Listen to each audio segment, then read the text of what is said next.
Nobody wakes up in the morning thinking, I'm going to go to A&E today. Nobody knows. Nobody knows who it's going to be. Paediatric trauma call, 15 minutes. Code red, helipad response. You're having a heart attack. We want to be in and out of scan in the next 10 minutes. I can't feel any pulse. A&E reception, can I help you? Yeah, 24 hours, 7 days a week. I love that question. What's your opening hours? St George's, London, one of the busiest and most advanced A&E departments in the world. Beautiful. It's as if we've done it before.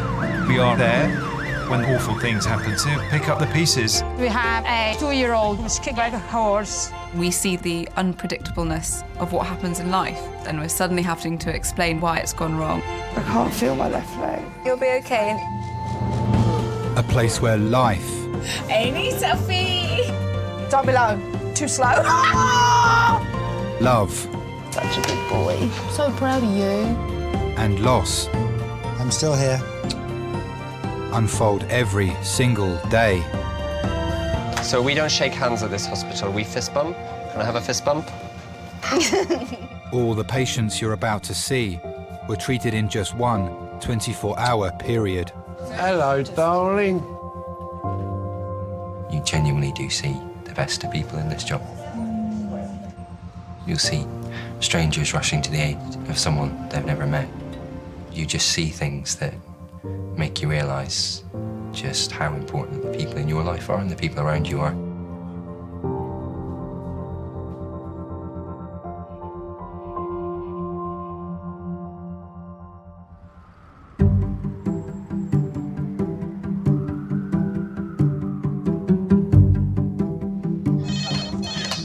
A&E.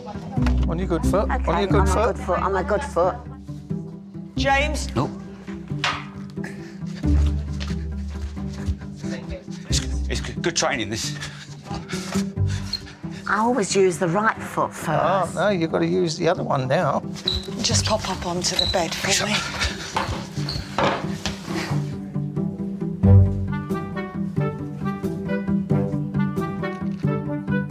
Today, Dr. Mahinda is a neurologist on call in A&E. How are you today? What's happened?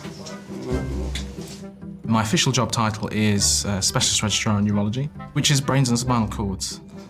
Follow my hand with your eyes. And look up, follow my hand. I was always very good at sciences at school. Enjoyed working with people and interaction with people, so medicine seemed like a good choice. Obviously, the parents were very happy.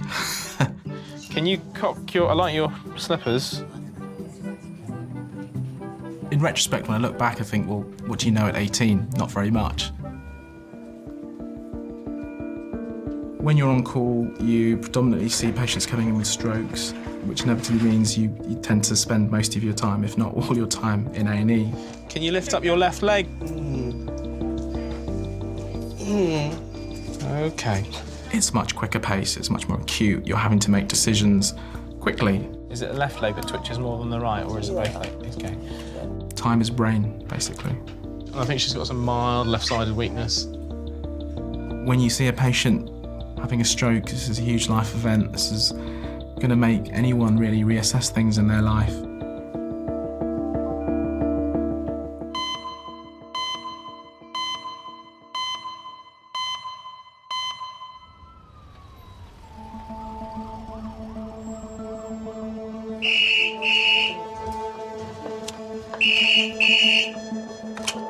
Hello, St George's A&E.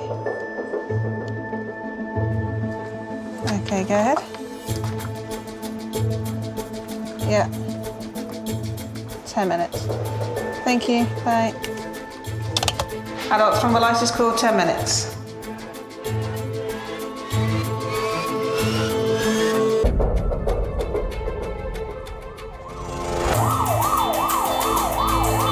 A 79-year-old grandmother is being rushed to St George's with signs of a stroke. Adult thrombolysis call to A&E recess.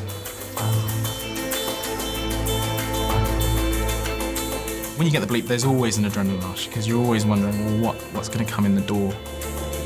What story am I going to get?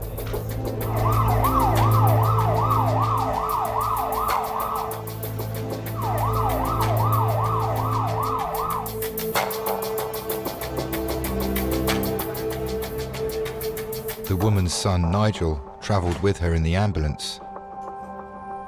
Her husband, Ted, is following by road. We just watched the Palladium show on television. When I turned, she was just... You could see her eyes and that. She just wasn't there. She was gone. I was at home and the phone rang and it was my dad. We normally always catch up on Sundays. And Dad had asked me about work and what I'm doing the next day and so forth. But he was sort of distraught. The panic inside me was enormous. I couldn't do anything.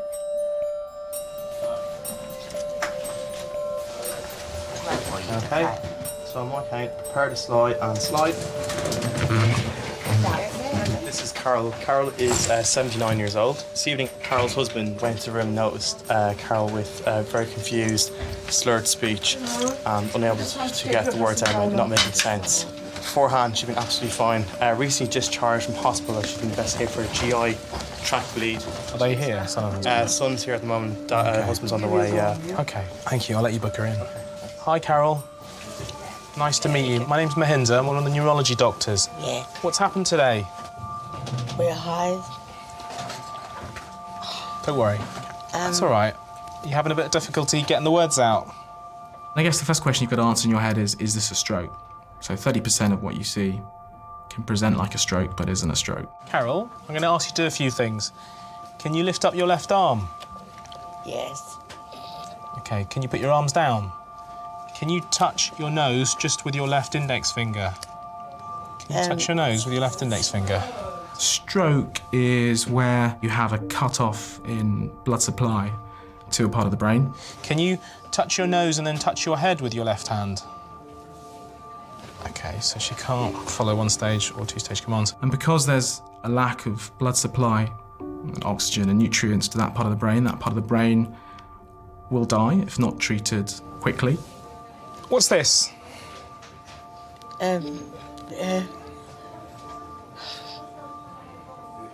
Difficult. That's OK.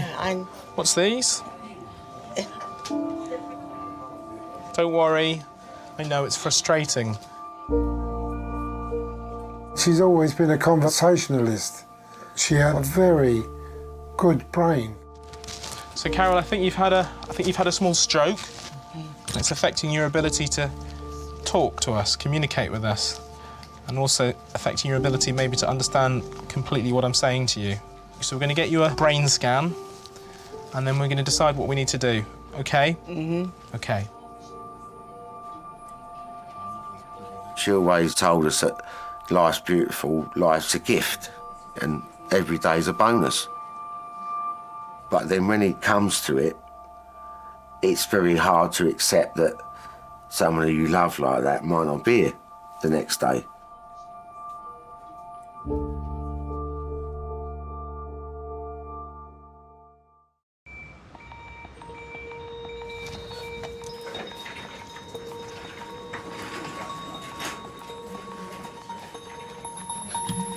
It's been 20 minutes since 79-year-old Carol arrived in A&E with a suspected stroke.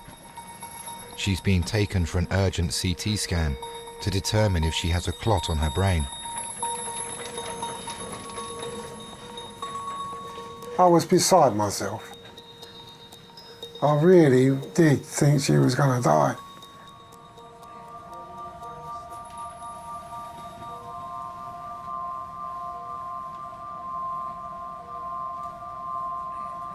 I was 14 when I met her. I was rude to her, actually.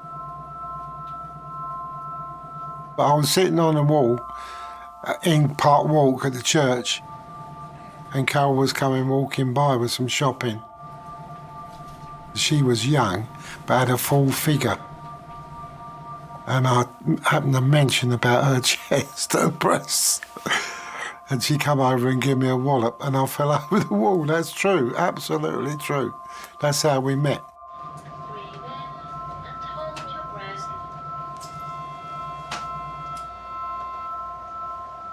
But then I saw her again and I said, come on, jump on my crossbar on my bike and I'll give you a ride. Carol was my first and only love, really, truly. Carol will return to resus whilst doctors await the results of her scans and carry out further tests to find out more about her medical history. Hi, you Carol's son? Yeah. Carol's husband Ted is still travelling to the hospital from their home in southwest London. So tell me what's happened today? Well, my dad called me, literally, I suppose, about 40 minutes ago. Yeah. And said, look, Mum's acting really weird, she can't speak to me. I think she's having a stroke. I think she has had a small stroke. Yeah. And it's primarily affecting her ability to communicate. Hello, Carol. How are you? Are you all right? Can I just clarify a few other things? Yeah. The ambulance crew said she's had some bleeding. Basically, let me start sort of... So time is of the essence here, because in terms of me treating a stroke, time is key, so I'm going to hurry a little bit. Yeah, they let her out of the hospital yesterday, and they see these cells bleeding. Where was the bleeding? Inside. I really do you have any letters about that, or know what it was?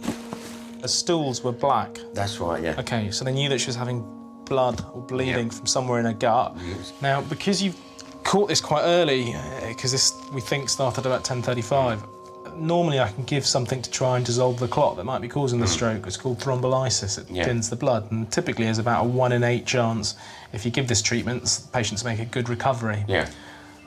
But clearly she's had significant enough bleeding from the stomach. This could potentially trigger that and make it worse. And so I just want to go and double-check with the letters and make sure that I'm happy to give her the treatment, OK? Yeah. I'll come and get you shortly. If you wait here.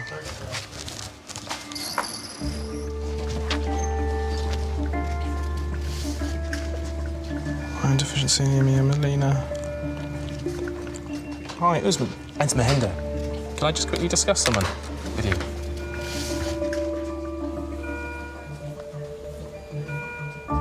The CT scan shows a clot on the left side of Carol's brain, confirming she suffered a stroke. Dr. Mahinda only has 4.5 hours from the time of the stroke in which to give her a clot-busting drug. Carol, I think we should give you this treatment. There is a risk that it will cause more bleeding. I think it's a risk worth taking. The quicker you can thrombolyse someone, the better. However, like all things, there are always exceptions. There will be times when patients won't recover that level of function of speech or language, absolutely. Do you understand what I'm saying to you? Yes, I did. Do you get it?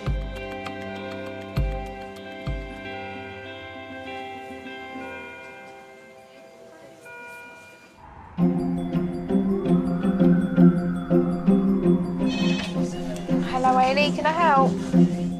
My neck is killing me. A little massage. It's a chocolate, tea, coffee. Tea. Moxie.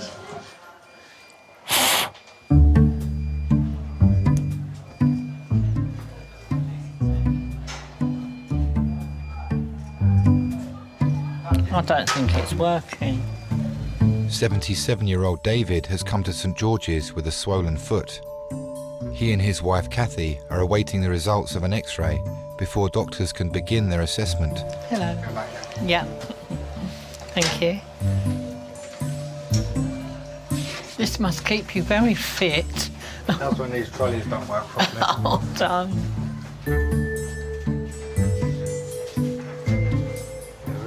Oh, Thank you very much indeed. Thank you. I could do with a cup of tea. No, there's lousy tea.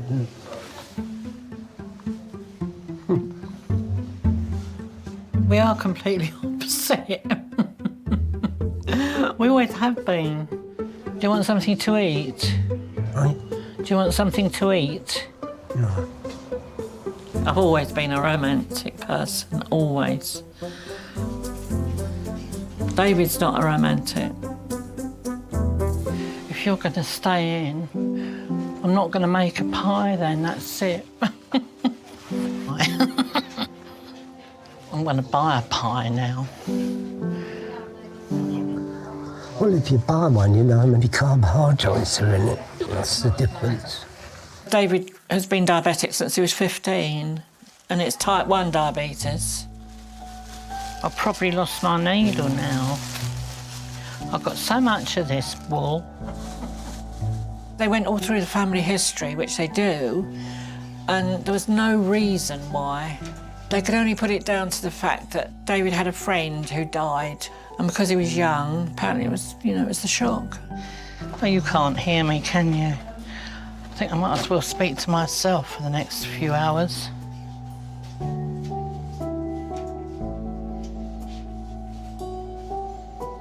He said the only good thing about it was he used to get extra rations of bacon on the ration book.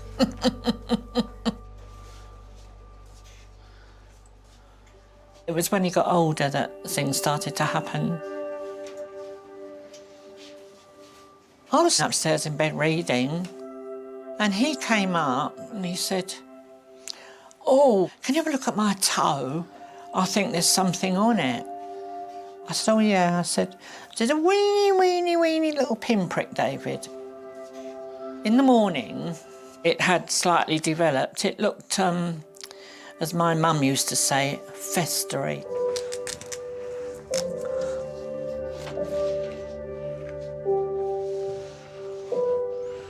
They took one toe off on the Wednesday, one toe off on the Sunday. It was awful. David, I wonder if they've got anything that go over your foot for when you have a shower. On what? When you have a shower. They've got anything that go over that. Plastic bag. Roy wraps his in cling film.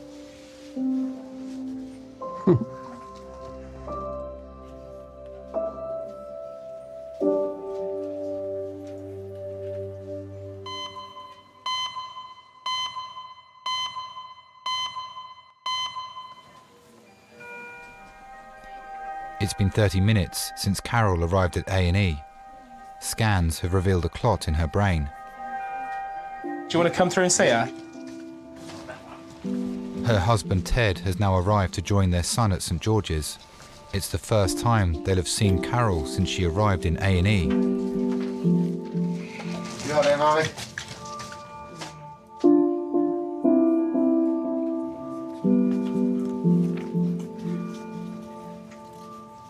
From the very moment I saw her, I wanted to be with her all the time. And I said, "I'd like to meet you, go to the pictures."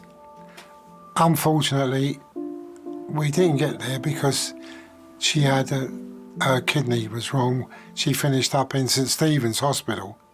They thought she was going to die, and that, as a youngster, I ran in there and her family was round her, mum and dad and sister and what have you.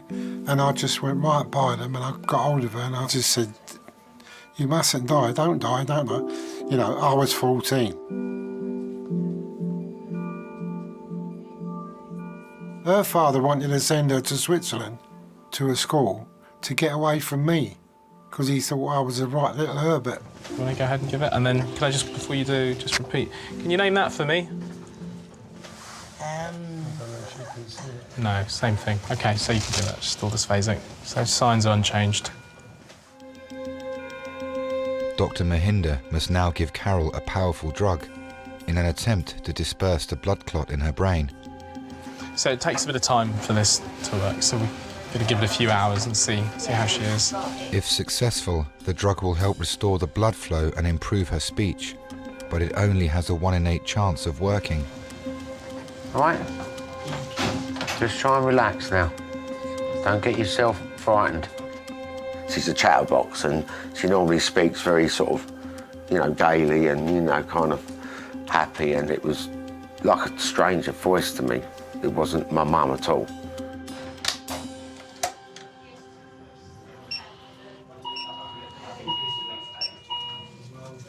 Right?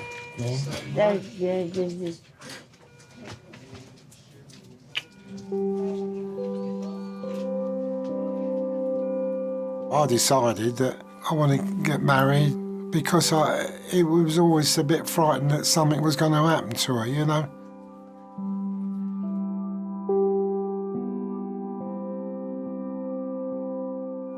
My wages for the first week I went to work was exactly £1. £1. I was 15. Within the first couple of weeks of me working, I bought that wedding ring and hung it around my neck till we got married.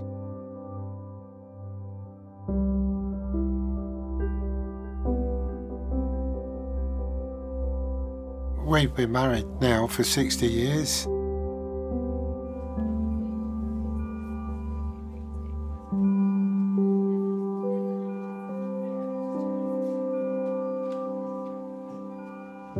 I'm worried about my dad as well. Okay. Because he suffers from AF and he's really stressed out. And I can see he's feeling a bit tight in his chest. Should we get him a chair?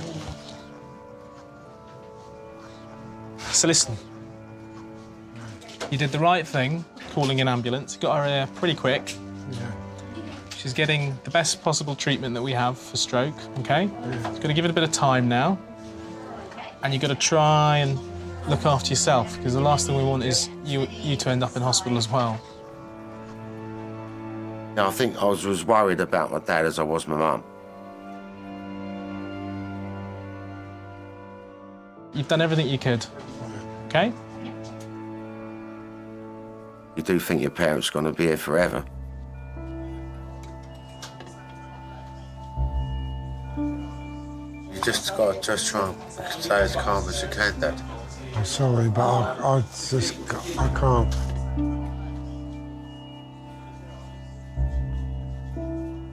My son said, if anything happens to her, you won't be far behind her.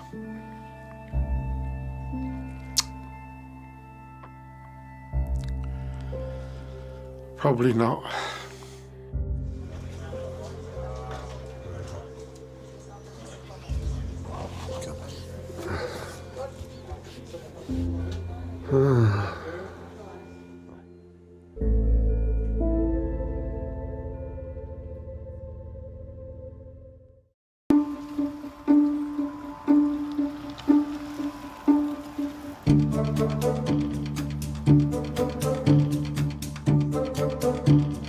Hunger Games or Battle Royale?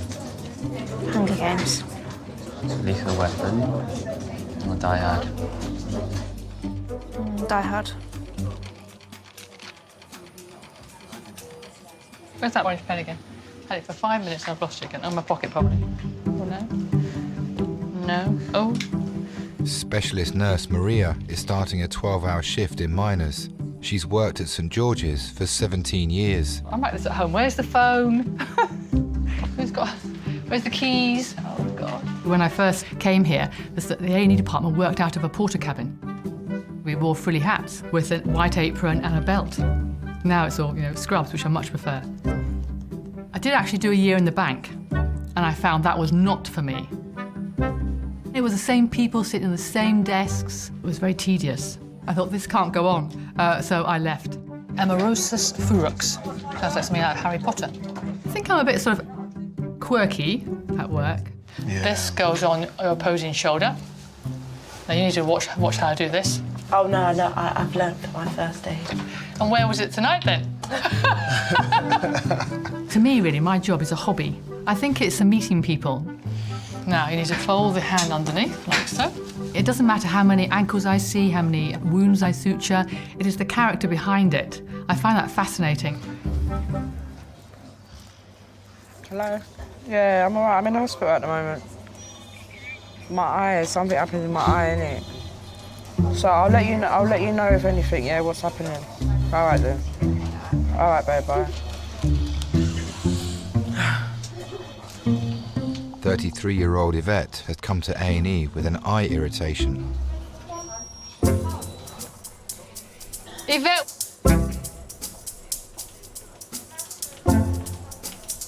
Hi there. Come through. Turn left. OK, take a seat for me. How can I help you? Basically, yesterday I went to the salon to get my eyelashes done. Oh, I see. You had them put on. Yes, and I think the lady's either used too much glue and it's affected my eye. From yesterday, I've been seeing blurry. So what do they do? Do they put a whole thing on or just one? No, it's individual ones, oh, yeah. Really? And I'll sit forever. I've never been to a beauty salon. I go in the bathroom 2 minutes and I'm out. I don't spend hours pruning myself. But yeah, I'm fascinated about how it works. How long does that all take then? Probably about 30 minutes. What, to do both eyes? Sticking them all on, one at a time? One, yeah. And plus they use 2 packets, so it gives it a fuller effect. Yeah, I see, yeah. So it's your right eye only? Yeah, she did both eyes, but what happened was because she knew this one, because she knew that it was kind of like burning me.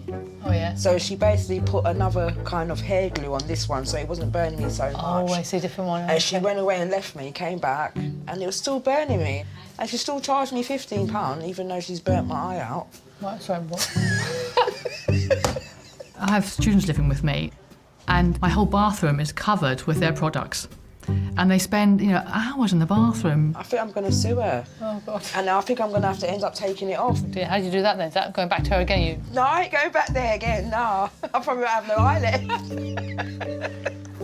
Right, any allergies to anything? Eyelashes. Could be one. OK, let's pour you into the eye room, which is opposite, and then we're going to just put some anaesthetic drops in your eye. Just follow me.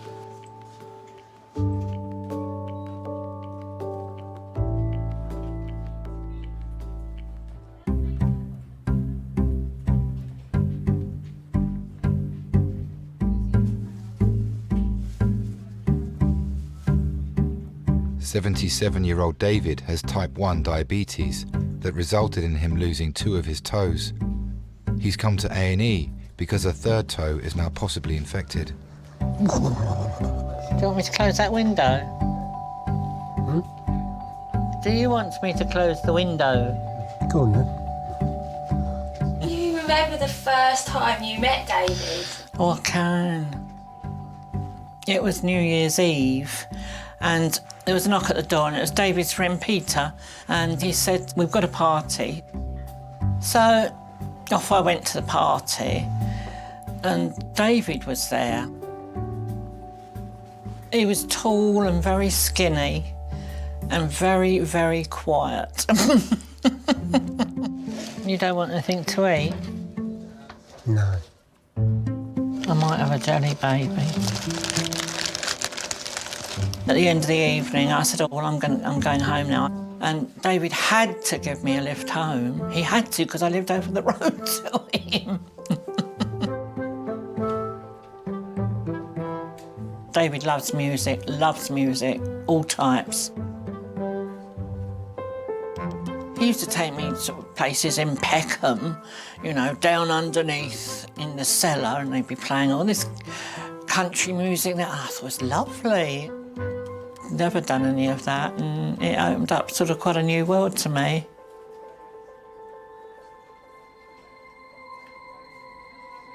The X-rays of David's foot are now back. Yeah, that toe's just disintegrating. I mean, that bone looks like it's eroded to me. I'm just going to do a Doppler on his foot. I think I'm going to have to speak to the vascular team. Right, young man. Oh, I like the young. We wish. So I'm just going to listen with the Doppler. Yeah, I've had them to the before. pulses in your foot. Yeah. Nurse Helen must now check the circulation in David's foot. The medical team are concerned that because of his diabetes, a lack of blood flow to his foot could lead to infection and ultimately amputation. We'd only been married 2 months. He used to go to Hammersmith Hospital for his diabetes. There were guys in that ward who really worried David.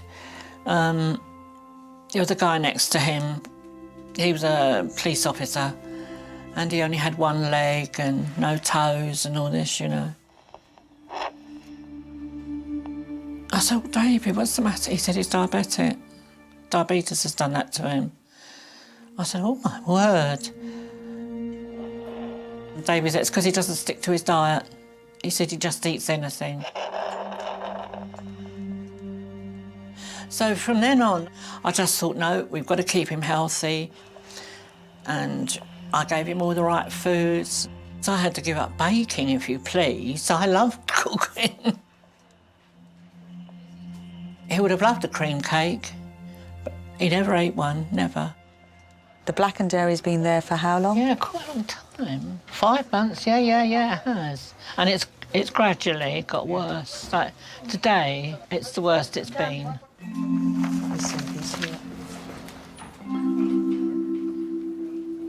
Very nice, isn't she?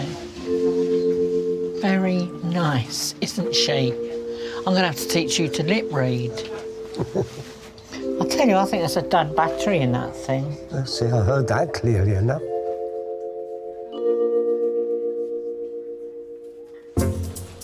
Thanks again. You take care now, Cheers. James. Bye-bye.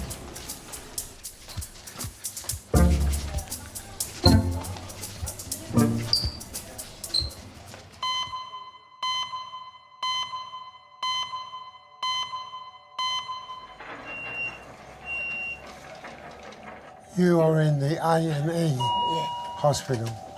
79-year-old Carol has been struggling to communicate after suffering a stroke at home earlier that evening. She's been given a drug to try and dissolve the blood clot in her brain, but there's no guarantee it will reverse the brain damage affecting her speech. Have you got any pain? No, okay. My mum worked in a play school. Everyone knew my mum. She was any children on the estate who fell over, cut themselves, broke their arms, run up to Carol, and she's always seemed to know what to do to them, take them, you know, to the right place, say the right thing, and, you know, that's brilliant, really.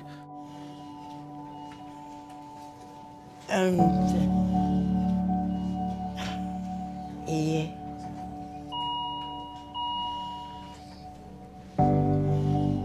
She always had a philosophy, but it was always to sort of treat people, you know, how you want to be treated yourself, and have time and patience with people, and you get out of people what you give.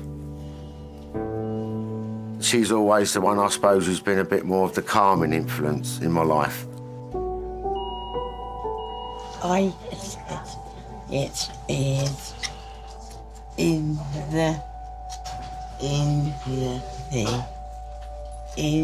the thing. I is in the thing. I is in the thing. There's something she's got somewhere in something that she's trying to tell us. I know, in the thing. I know. I don't know what thing you mean. But What thing? At home? Carol, please, don't worry about anything.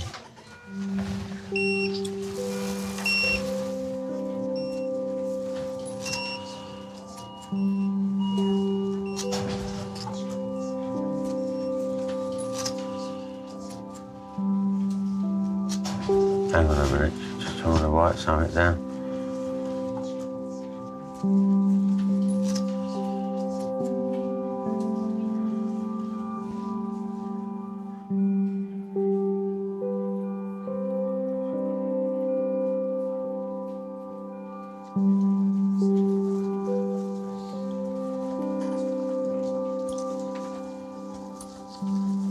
What's that? You know her writing. Can you read that? She's wrote Daddy Loves.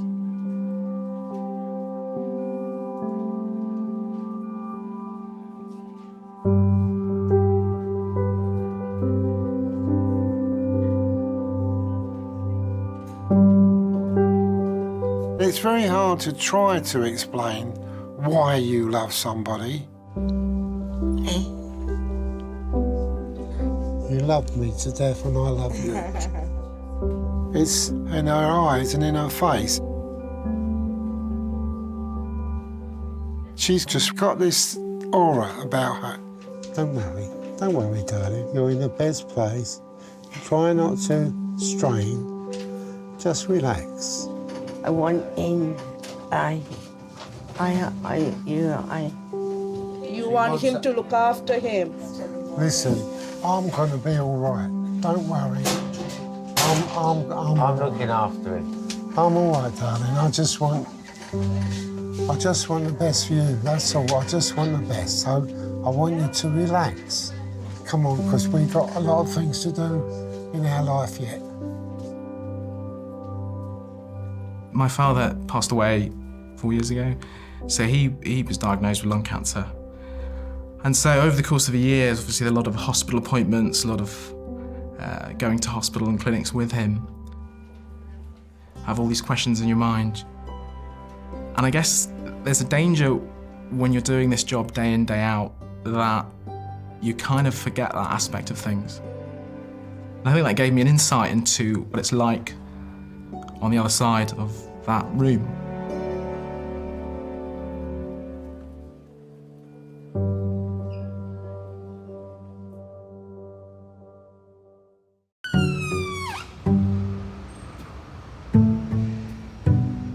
I'm Dr. Mummy. I am. I'm the doctor. I'm the doctor. So, Maya, what is wrong with you? Is it your belly? Is it this pussy? What's wrong with you?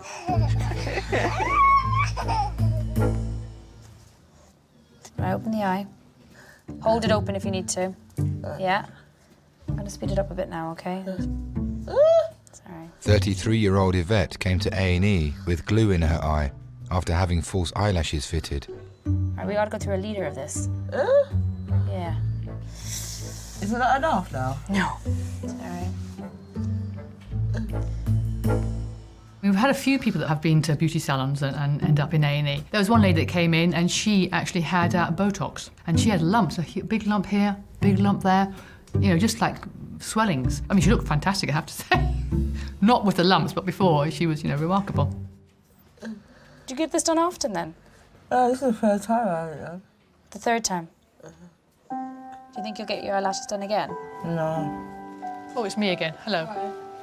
Right. I think you should look and think again about going back to this woman. This is the eye ointment, okay? Yeah. Help with infections and the abrasion. Right. Sorry. Hello, Mummy. Yeah, they're just giving me my eye things. I'm still in St George's, innit? I'm nearly finished now. Do you want to speak to the doctor quickly? The nurse. Hold on. It's my mum, just to let her know about what happened. Oh, hi there. Yeah, so basically she has a little abrasion in the middle of her eye, but I put some local anaesthetic drops in, which takes the pain away. But if the pain becomes intolerable between now and Tuesday, she's welcome to come back to A&E here. OK, no problem, that's all right. I'll hand you back to your daughter now. Here we go. Hello? Yeah, Mummy. Yeah, she is very nice. A few weeks ago, I was in this shop and this lady came up to me and said, I'm very, very sorry, but I've heard your voice somewhere before. Where have I heard it? And then I said, work at St George's. She goes, St George's? You treated me. And she said, I must say that when I met you that day, the way you spoke to me, I knew that you were in control and everything would be all right. My sister was beside me and she said, are you sure it's the right person? So that was really nice. I'm sure it almost made me cry, actually. The fact that, you know, what I said to her was reassuring enough for her to leave and know that she would be okay. So you need to go turn left this way. You know, hit the green button on the right, past it, reverse, come back. That green button on the door, yeah. All right then. Thank you. Yeah, perfect, okay.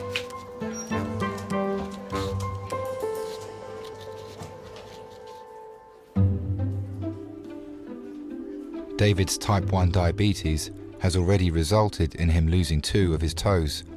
A third toe is now infected. Hello, sir. My name's James. I'm one of the vascular surgery doctors. A vascular specialist has come to assess whether the rest of his foot is also at risk. How are you? Well, apart from that, fine. It is a bit warm and a bit hot, so I do think there is a bit of infection there. But there is a good amount of blood getting down there at the moment. So I think we need to have a look at this more from an infection point of view than anything else, all right? Probably be sensible to start with a course of IV antibiotics just to get it under control, all right? Okay. And we'll get you some painkillers, more importantly, than those things. But I think we've also got to be relatively realistic that in the fullness of time that toe might have to go. Yeah. Let's cross that bridge when we get there. Okay. Let's first get this infection under control Right. and see how we go from there, all right? Thank you so much. Thank you. We've become closer in certain ways. I suppose because he needs me so much. Don't worry. I know it's not fair. I mean, he's, what, 78 next month? So, you know, he's sort of a really old man. I don't look at him as a really old man, actually. David will be admitted to hospital while specialist doctors treat the infection in his foot to try and save his toe. Are you going to be all right? Yeah. I think it's turned into a contented marriage. Don't mind me going? I'll stay if you want me to. He's always been quite an independent person. You know, I mean, a silly thing like after we had our dinner, he'd go make the cup of tea. Well, he still makes the cup of tea, but I have to go out there and get it and bring it in because he can't carry it. Do you want me to poke your walking stick through the window? I suppose you could. Right, take care. Bye. You're in good hands. Yeah.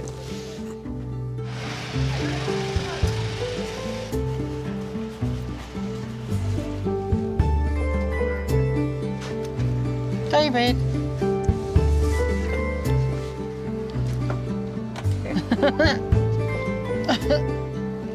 All right? Okay?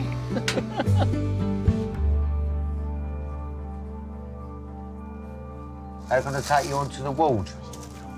But this young lady's going to take you and look after you, all right? It's been 30 minutes since 79-year-old Carol was given a drug in an attempt to break up the blood clot that caused her stroke. Just relax.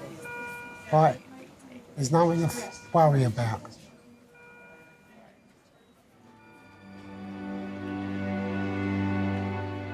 Although our shape's altered, we've altered, everything's altered, I still love her as much now as I've ever done in my entire life.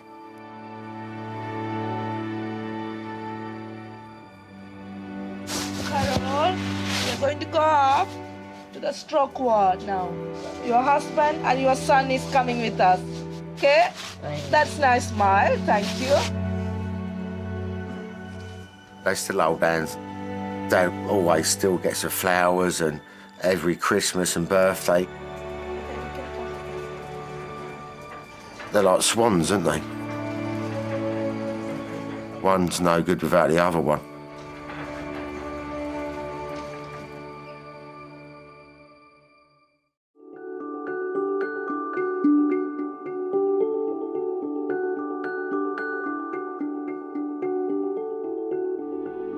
I know a lot of people said to me, why did you go back? Yeah, I couldn't be without my eyelashes because, you know, just, I feel lost without them.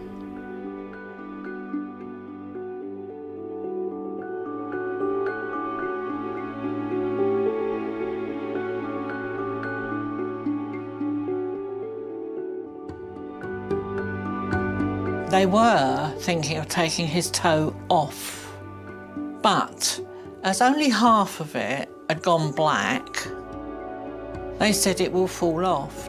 I thought, oh, crumbs. I mean, it'll fall off in my front room, my cat gets it and bats it about. Can you imagine?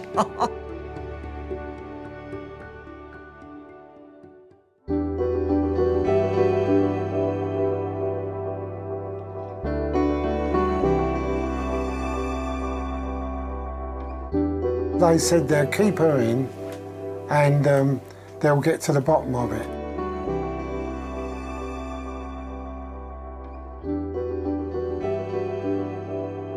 You just don't expect things to happen to you. Who wants to come into an empty house and go to bed on your own?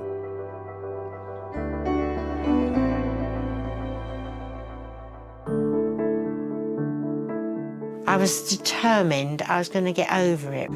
I thought I'll do whatever they say and hopefully I'll get over it.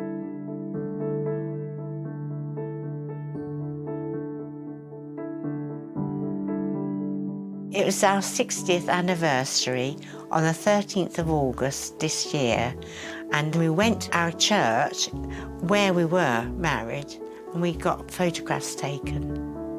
And my granddaughter took those.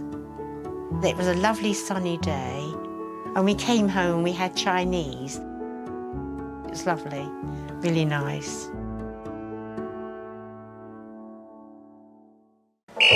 George's recess. Hi, so we're Charlie Park response team, all in position.